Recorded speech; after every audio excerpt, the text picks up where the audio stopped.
Hi and welcome to Go. Today's episode is a mixed bag of fun.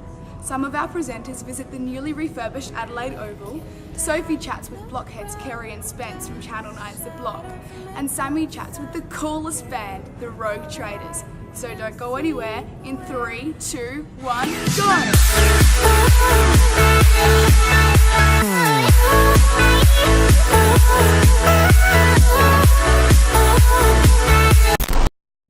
Today we're visiting the most iconic place in Adelaide, the Adelaide Oval.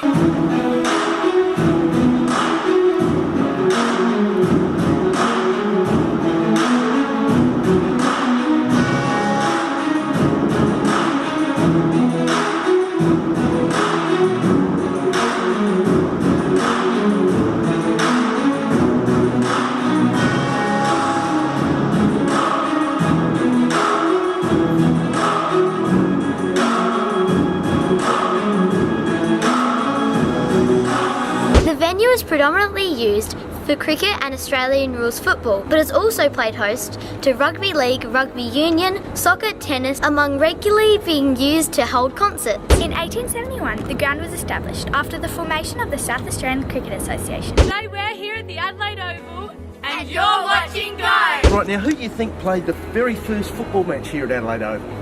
Which team? Wasn't the Crows? No. Port. Wasn't Port? No. I'll give you a clue. It was in 1877. Adelaide Football Club was the first team and they played St Kilda. So far, the tour at Adelaide Oval has been great. My favourite moment was getting to experience what the players would feel when they walk out onto the Oval.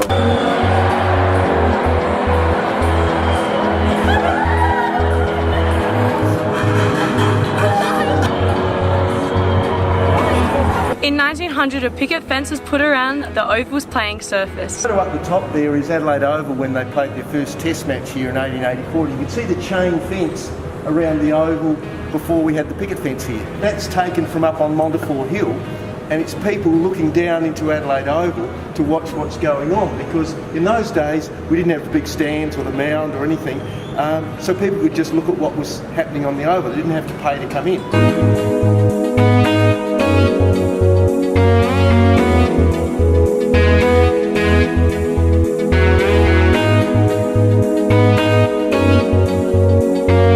In 1911, the current Adelaide Oval scoreboard, designed by Kevin Milne, began service. In 1997, lights were constructed at the ground, allowing sport to be held at night. In 2014, Adelaide Oval was changed significantly, allowing the AFL games to be held here. Well, that was a great tour of the Adelaide Oval. So much to see and take in. When you're next on holiday, why don't you get a few friends and book a tour? All you need to do is go to the Adelaide Oval website.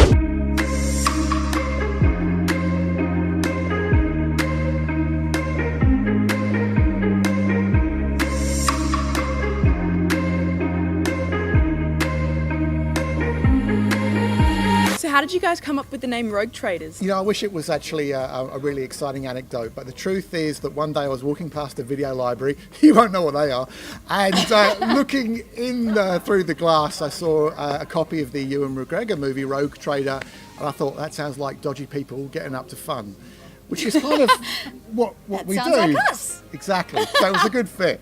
So from Rogue Trader to Rogue Traders. Nat, you've done a lot of TV, music and entertainment. Where does your heart lie? My heart obviously lies with my family, but as far as career goes, it's just such a strange thing. Like, I really love being creative, and that's why I do so many different things. And so being on stage, there's nothing quite like being on stage and everyone singing your songs back to you.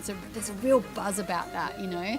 But then similarly, like in acting, you know, if I'm doing a film or television or whatever, there's just a different essence of fun and creativity, like exploring the character and really delving into that, and working on set's really fun. So I couldn't pick one as my favourite. It depends what mood I'm in. It does.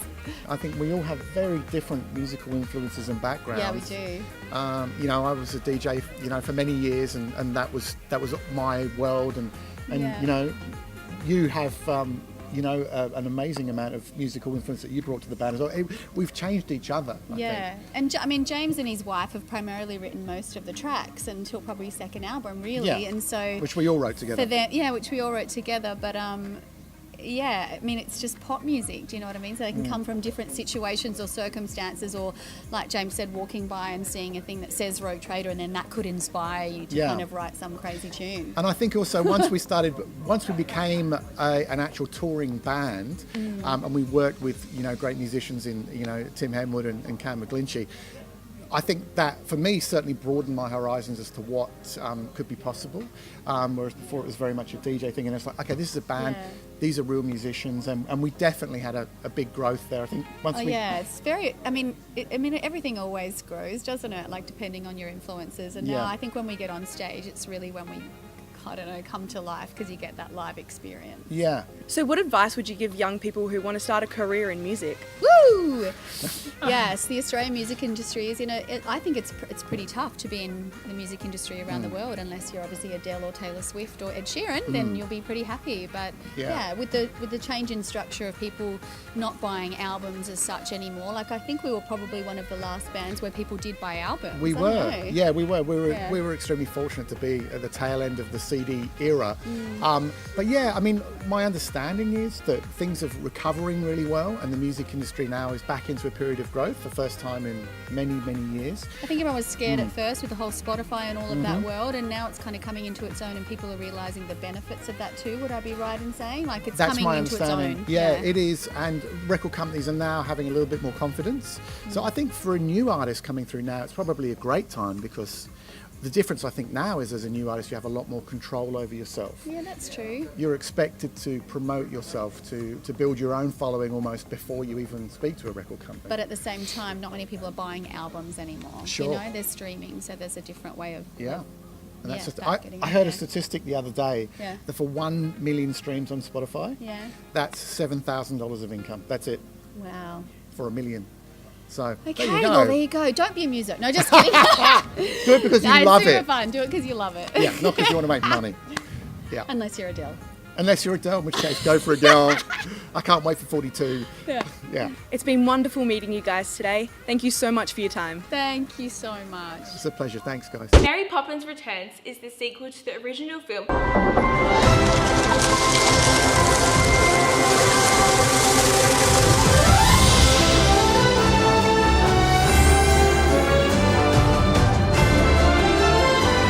So you've been off filling the children's heads with stuff and nonsense.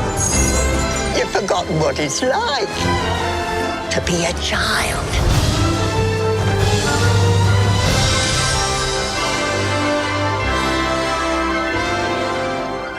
Say in 1935, London, 25 years after the events of the original film, it sees Poppins, the former nanny of Jane and Michael Banks, returning after a family tragedy. It has a star-studded cast including Emily Blunt as Mary Poppins and a wonderful supporting cast including Colin Firth and Meryl Streep. Interestingly, Dick Van Dyke, who appeared as Bert in the original 1964 film, returns at 90 years of age. You'll find Mary Poppins Returns as practically perfect and a wonderful spoonful of sugar treat for the school holidays. Meet nurse Kerrie and owner-builder Spence.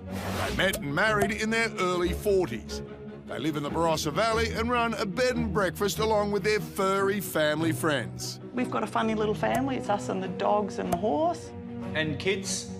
No? No. Spence is a builder, but not just your run-of-the-mill. His passion is in high-end architectural work. Kerrie and I met in 2010. 3 months later, we bought a property. We wanted to do something amazing with it. And when we finished, we got it in Grand Designs, which is pretty cool, I think. Spence doesn't like to blow his own horn. When all's said and done, he's very humble. I think we got on the block because we built before. We've got something to show for what we can do. And we're dags. Yeah, you're more of a dag than me, though. I am. The adventure is coming. So what attracted you to be a part of the blog? Well, for me, it was a once-in-a-lifetime opportunity and experience, a step away from your everyday and a challenge, and just that opportunity to challenge yourself, see how far you can go and how hard you can work and what you can achieve if you do work hard. Was it what you expected, or does it look harder on TV? It's 10 times harder than what it looks on TV. It's you don't see much when you're watching. We film about 220 hours a week, and that gets cut into 4. Yeah. So there's a lot that. But yeah, you do all your own demo, all your own work. There's no, Renault ferries that come in afterwards. Like when tools down at the end of the day, it's you working through the night. Yep. It's you covered in dust and filth and dirt and sweat and sometimes tears getting that work done. And if you don't do it, it doesn't get done. Yeah. Was it hard making design decisions, knowing so many people were watching you? The design decisions were actually quite easy because Spence is so experienced and he'll come to me with something and I'll go, yep, no, done. Decisions are made, and the hardest thing really that took the most was the bits of, the fluffy stuff, the end stuff, the styling. Because what happens on the show is you wake up Monday morning at 6 o'clock, cameras in your face. By 11 o'clock, you have to make at least 50 decisions on where that room is going to go. Yeah. You can't think in advance because you don't have time. So you have to get cabinetry made, your overall design figured out, your styling sorted out, and then pick out all your big ticket items, like the things like your tiles if you're doing that sort of area, your furniture, your wardrobes, especially the custom stuff, because that had to be made that week to be delivered for Saturday, so it could be installed Saturday afternoon for reveal on a Sunday. Yeah. Would you do it all again? Yes. What time is it? I've had one wine, so yes. Oh no, it's 12 to 16-year-old, isn't it? I've had an ice cream, so yes. Yeah, it depends on what time of the day you ask us. And how we feel. Yeah. We're armed with knowledge now, so if we did do the show again, we would know what we were in for. Yeah. And all the crew are also our friends now, so we'd like to think they wouldn't punish us as much. Thank you so much for your time today, guys. Oh, thanks for talking with us. Thanks, Sophie. Hope you've enjoyed today's show. Coming up on our next episode, Caitlin chats with a real-life magician and learns some of the tricks of the trade. I rediscover the fun of Lego, and some of the gang visit the Lucky Dumpling Market during the Oz Asia Festival. Catch you next time on